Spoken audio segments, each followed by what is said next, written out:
Assalamualaikum warahmatullahi wabarakatuh. Selamat datang di Tunas Ilmu TV. Insya Allah di channel ini kedepannya kita akan membahas berbagai hal seputar dunia pendidikan, mulai dari kurikulum, manajemen pendidikan, hingga teknologi pendidikan. Nah, di video kali ini insya Allah saya akan memberikan sedikit reaksi ya atau komentar mengenai webinar yang baru saja saya ikuti. Jadi saya barusan ngikutin Diklat online ya, judulnya itu Bedah Kurikulum Prototipe sebagai Pilihan Kurikulum dalam Rangka Pemulihan Pembelajaran. Diklat online ini itu insya Allah akan dilaksanakan selama 4 hari, terhitung mulai hari ini, hari Jumat, tanggal 21 Januari 2022, hingga nanti hari Selasa ya, Jumat, Sabtu, Ahad, hingga hari Senin tanggal 24 Januari 2022. Nah, jadi hari pertama ini itu pematerinya adalah Dr. Yogi Anggriana, MSI. Beliau perwakilan dari Pusat Kurikulum dan Pembelajaran BSKAP Kemendikbudristek. Di hari pertama webinar ini beliau memaparkan tentang kondisi pendidikan yang ada di Indonesia beberapa tahun terakhir, terutama pada masa pandemik ya. Jadi beliau memaparkan data adanya learning loss pada literasi dan numerasi yang sangat signifikan, yaitu pada literasi itu learning loss-nya sekitar 6 bulan ya, keterlambatan capaiannya, dan di sisi numerasi itu learning loss-nya 5 bulan ya menurut data beliau. Dan ini sangat signifikan ya, setengah tahun keterlambatan pembelajarannya. Beliau juga memaparkan tentang kebijakan-kebijakan yang sudah dilakukan oleh pemerintah dan insya Allah akan dilakukan oleh pemerintah ke depannya. Kebijakan yang sudah dilakukan oleh pemerintah contohnya adalah satuan pendidikan diberi 3 pilihan kurikulum yang sesuai dengan Kemendikbud nomor 719 /P/2020, yaitu kurikulum 2013, lalu kurikulum darurat yaitu kurikulum 2013 yang disederhanakan oleh Kemendikbud ya.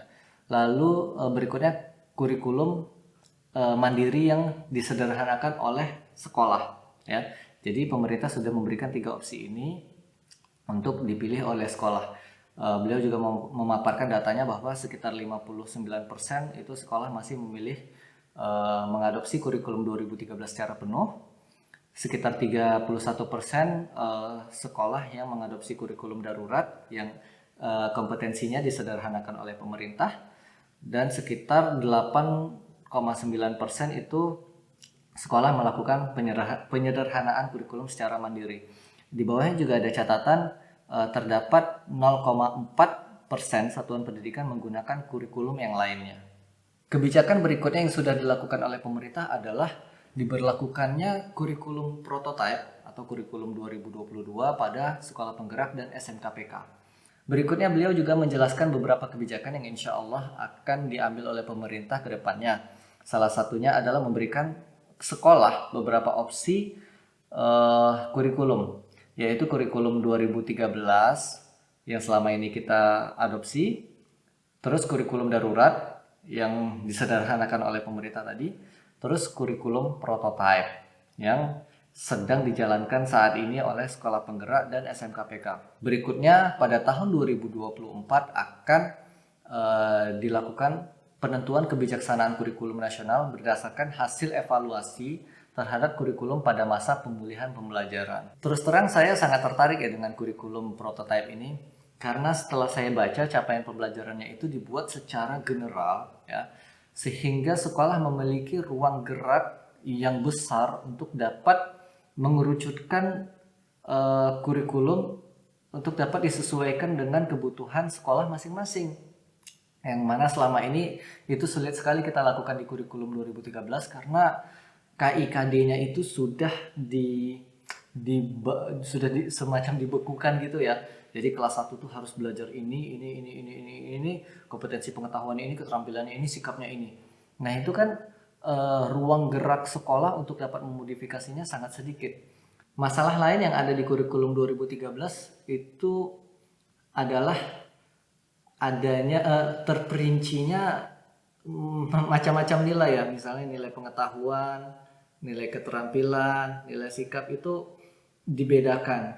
Ya, ini secara administratif ya, bisa dikatakan juga bagus ya, karena mungkin siswa dapat lebih lebih apa ya, eh, bagi siswa yang memang dia keterampilannya bagus dibanding pengetahuan, dia mendapatkan porsi. Namun di sisi lain ini juga banyak membingungkan para guru, bahkan para siswa juga bingung gitu antara mana yang pengetahuan, mana yang keterampilan.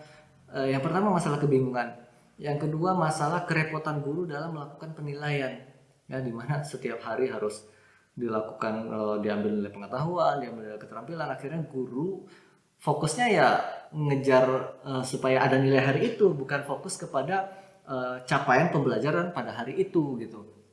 Nah ini insya Allah diperbaiki juga di kurikulum 2022 ya, yang mana nilai itu kembali ke seperti KTSP dulu, satu nilai saja ya.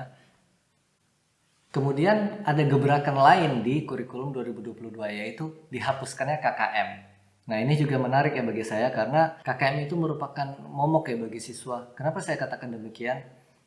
Karena KKM kan disusun, sekolah itu berlomba-lomba ya untuk mendapatkan akreditasi yang tinggi. Sekolah berlomba-lomba untuk meningkatkan KKM-nya. Yang mana kita tahu ya, tadi juga disebutkan di webinar oleh Dr. Yogi. Oh bukan Dr. Yogi, tadi yang menyebutkan itu salah satu peserta yang mengikuti webinar sebelumnya. Jadi beliau mengatakan di webinar itu kurikulum itu harusnya seperti guru itu harusnya seperti petani. Petani itu menanam jagung dan padi ya. Ketika petani itu menanam jagung, jangan berharap jagung itu berbuah padi. Begitu juga ketika petani itu menanam padi, jangan berharap dia akan berbuah menjadi jagung gitu. Nah, artinya ketika KKM di sekolah yang akreditasinya tinggi tersebut diterapkan KKM yang tinggi, artinya peserta didik harus menguasai semua mata pelajaran ya. Yang padi harus juga membuahkan jagung, harus juga membuahkan padi, harus juga membuahkan apel mungkin gitu. Begitu juga tanaman-tanaman lainnya ya. Analoginya seperti itu. Dengan dihapuskannya KKM, artinya siswa bisa saja dia anjlok di beberapa mata pelajaran, namun sangat tinggi di pelajaran lainnya. Ketika dia memang sudah diberi ruang gerak yang bebas untuk memilih pelajaran mana yang harus dia fokuskan begitu.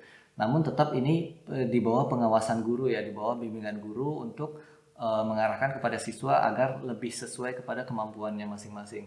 Jadi kesimpulannya menurut saya ya, dari sejauh yang saya pelajari di webinar kali ini, itu kurikulum 2022 merupakan jawaban bagi guru atau kita yang resah akan pendidikan Indonesia selama ini, dimana kita tahu kurikulum selama ini itu menyamaratakan ya, menyamaratakan kompetensi seluruh anak, sedangkan kita tahu kondisi masyarakat di Indonesia ini sangat menjemuk dari sisi budaya, dari sisi agama, dari sisi pekerjaan. Tentu ini membutuhkan orang-orang yang spesial atau yang sangat ahli di bidang-bidang tertentu, dan itu tentunya harus dipupuk sejak dini ya. Mereka harus menemukan bakat-bakat mereka sejak dini yang tentunya setiap anak berbeda, jadi tidak bisa disamakan begitu saja. Oke, jadi itu saja kesimpulan yang bisa saya sampaikan setelah saya mengikuti webinar hari pertama ini. Jika teman-teman memiliki pertanyaan atau ada hal yang ingin didiskusikan, silakan tulis saja di kolom komentar. Sekian video dari saya. Assalamualaikum warahmatullahi wabarakatuh.